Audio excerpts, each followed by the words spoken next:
예전 한 여인이 부모님이 정해준 혼처 자리에 시집을 갔습니다. 신랑은 부자는 아니었지만 성실하고 착했으며 부인을 매우 아껴주는 덕망 있는 사람이었죠. 한데 시집간 뒤 얼마 지나지 않아 몹쓸 병에 걸려 세상을 떠나고 말았습니다. 하지만 과부가 된 여인은 슬퍼할 새도 없었습니다. 왜냐하면 늙고 병들어 눈이 보이지 않는 시아버지를 먹여 살릴 돈을 벌어야 했기 때문이었죠. 그녀는 마을에서 품팔이를 하며 정성과 예를 다해 시아버지를 봉양했습니다. 언니요. 얼굴도 이쁜데 딴 머스마 꼬셔가 재혼하는 게 어떠하노? 과부와 같이 일하던 여인들은 그녀에게 더 늦기 전에 다른 남자를 찾아 재혼하라고 말했습니다. 하지만 그녀는 병든 시아버지를 모른 척 할 수 없었기에 그냥 웃어넘기고는 했죠. 하루는 집으로 가서가 날라왔는데 친정어머니가 병이 들어 생명이 위독하다는 내용이었습니다. 놀란 과부는 재빨리 부엌으로 가서 밥 몇 대를 지었습니다. 그리고 반찬 몇 가지와 함께 상에 올려 시아버지 앞에 내놓았죠. 아버님, 저희 어머니가 병환이 중하다고 하여 급히 가봐야 할 것 같습니다. 대신 밥은 여기 많이 해놓았으니 끼니 거르지 말고 꼭 챙겨 드십시오. 안사돈이 위독하다고 하니 마음이 편치 않구나. 내 걱정은 하지 말고 얼른 다녀오너라. 과부는 시아버지께 인사하고는 곧바로 친정집으로 떠났습니다. 그녀는 심리 남짓 가서 친정집에 도착하였는데 어느새 나온 조카들이 그녀를 반갑게 맞이하였습니다. 조카들의 해맑은 표정을 본 과부는 뭔가 이상하다는 생각에 어머니의 병세에 관해 조카들에게 물어보았습니다. 병이라니요? 오늘 밤 고모가 시집 간다고 해서 한창 술과 음식을 차리고 있는 중인걸요? 고모 때문에 오늘 만난 음식을 맘껏 먹을 수 있겠어요. 어머니의 병세가 위중하다 해서 한달음에 달려왔는데 갑자기 자신의 혼인날이라니.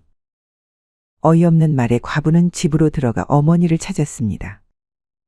병상에 누워있을 줄 알았던 어머니는 멀쩡한 모습으로 음식을 만들고 있었는데 그 모습을 본 과부는 속에서 열불이 나서 말했죠. 어머니, 조카들을 만나고 왔는데 오늘이 제 시집 가는 날이라고 말하더군요. 이게 대체 어찌 된 일입니까? 이것이 어디 오자마자 어머니한테 눈을 동그랗게 뜨고 큰 소리를 내느냐? 어머니가 돌아가실까봐 얼마나 걱정하면서 달려왔는데 아무렇지도 않으시니 이리 화를 내는 것이지요. 네, 그것은 미안하게 생각한다. 하지만 사실대로 결혼하러 오라 했다가는 오지 않았을 것 아니냐. 그래서 거짓말로 아프다 말하고는 너를 불러온 것이란다. 아니, 그리고 갑자기 제 의사도 물어보지 않고 결혼식이라니요? 이게 대체 무슨 말입니까? 뭔 말이긴 새로운 서방을 맞이라 하는 말이지. 너도 이제 그만 제가 할 때가 되지 않았느냐. 언제까지 편찮은 시아버지를 모시고 그 아까운 젊음 다 날리려고 하니? 인생 금방이다. 네가 아직 젊어서 모르겠지만 조금만 지나면 아침에 눈을 뜰 때마다 주름이 하나씩 늘어가는 게 보일 게다. 그리고 그때 가서 재혼하려고 하면 누가 널 데려가겠니? 어머니, 아무리 그래도 이러시면 안 됩니다. 아무리 서방님이 돌아가셨다 하지만 몸이 편찮은 시아버지를 두고 어찌 다른 곳으로 시집을 갈 수 있겠습니까? 그것은 인륜을 거스르는 일입니다.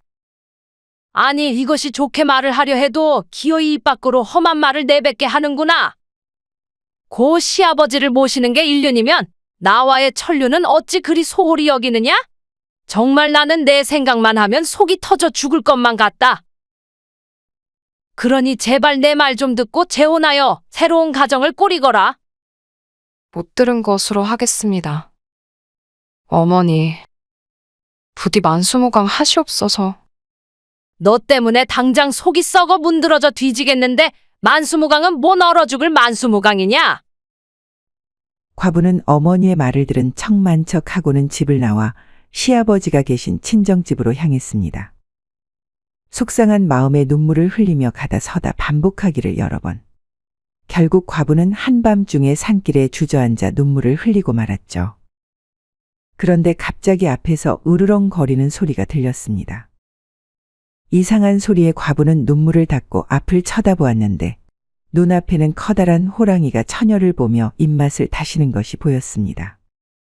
속상한 마음 때문이었는지 이상하게도 과부는 호랑이가 무섭게 느껴지지 않았습니다. 그래서 호랑이에게 말을 했죠. 이 기구한 운명, 죽는 것이 무섭지는 않다.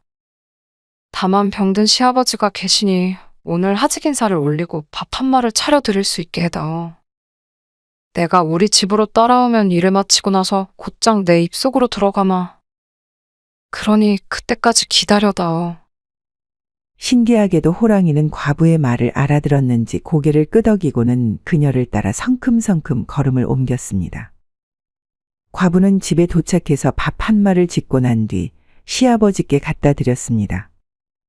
그리고 친정집 얘기와 올 때 만난 호랑이 이야기를 하였죠. 그러자 시아버지는 통곡하면서 말했습니다. 속히 마을 사람들을 불러 호랑이를 쫓아내야지. 어째서 호랑이 입속에 스스로 몸을 던지려고 한단 말이냐? 아버님, 산에 있을 때는 호랑이가 주인이고 집에 돌아와서는 사람이 주인입니다. 한나 미물이라고는 하나 호랑이는 의리로 제 부탁을 들어주었는데 제가 거짓말로 호랑이를 쫓아낸다면 사람으로서 할 도리가 아닌 게지요. 안 된다, 얘야, 안 된다. 시아버지의 만류에도 과부는 절을 올리고 집 밖을 나왔습니다. 그리고 앞에서 가만히 앉아있던 호랑이를 향해 걸어가 말했죠. 이제야 이 힘든 인생의 끝을 보는구나. 더 이상 살 여력, 뜻이 없으니 어서 나를 잡아먹거라. 하지만 호랑이는 입을 벌리지 않고 그저 과부의 저고리만 뚫어지게 쳐다볼 뿐이었습니다. 혹시 내 저고리가 탐이 나는 것이냐? 과부의 말에 호랑이는 고개를 끄덕였죠. 그리하여 과부는 저고리를 벗어 호랑이에게 주었고 호랑이는 저고리를 물고 뒤로 돌아 숲속으로 사라졌습니다. 과부는 방으로 들어가 시아버지께 말씀드렸습니다. 기이하게도 호랑이가 저희 저고리만 물고 산으로 돌아갔습니다. 아이고, 다행이다, 다행이야. 다음 날 새벽 마을에서 호랑이가 여자 저고리를 문 채 앉아있다는 소문이 들려왔습니다. 과부는 어제 그 호랑이인가 하여 마을로 급히 달려갔죠. 가보니 포수가 호랑이에게 총을 쏘려 하는 것이 보였습니다. 그녀는 포수의 앞을 가로막고는 말했습니다. 쏘지 마세요. 이 호랑이는 실로 사람보다 더 의로운 짐승입니다. 그녀는 포수의 앞에서 어제 일어난 일들에 대해 말하기 시작했습니다. 듣고 있던 포수를 비롯해 구경 나온 마을 사람들은 하나같이 그녀가 거짓말을 하고 있거나 미쳤다고 생각했죠. 그런 사람들의 생각을 알았던지 과부는 호랑이가 물고 있던 저고리가 증거라며 사람들을 설득했습니다. 하지만 사람들은 믿지 않았죠. 아니, 저 과부가 혼자 살더니만 드디어 미쳐버렸구만. 어찌 호랑이가 사람보다 의롭다는 말도 안 되는 소리를 하나. 언니, 드디어 미쳐버린 기가. 어찌 저 해로운 짐승을 의롭다 하노? 의롭기는 우리 집 동계가 더 의롭겠다. 마을 사람들은 과부의 말을 믿지 않았습니다. 당연한 일이었죠. 말도 통하지 않는 호랑이가 의롭다고 하는 말을 누가 믿겠습니까? 그래서 과부는 마지막이라는 생각으로 직접 호랑이의 앞으로 조심조심 걸어갔습니다. 사람들은 저마다 탄성을 내지르며 잡아먹힐까봐 눈을 질끈 감았습니다. 개 중에는 분위기 파악하지 못하고 호랑이에게 밥 먹으라고 하는 미친 작자도 있었는데 과부는 신경 쓰지 않고 손으로 호랑이의 머리를 쓰다무며 말했죠. 사람들에게 아무리 얘기해도 믿지 않는구나. 그러니 이제 그만 집으로 돌아가렴.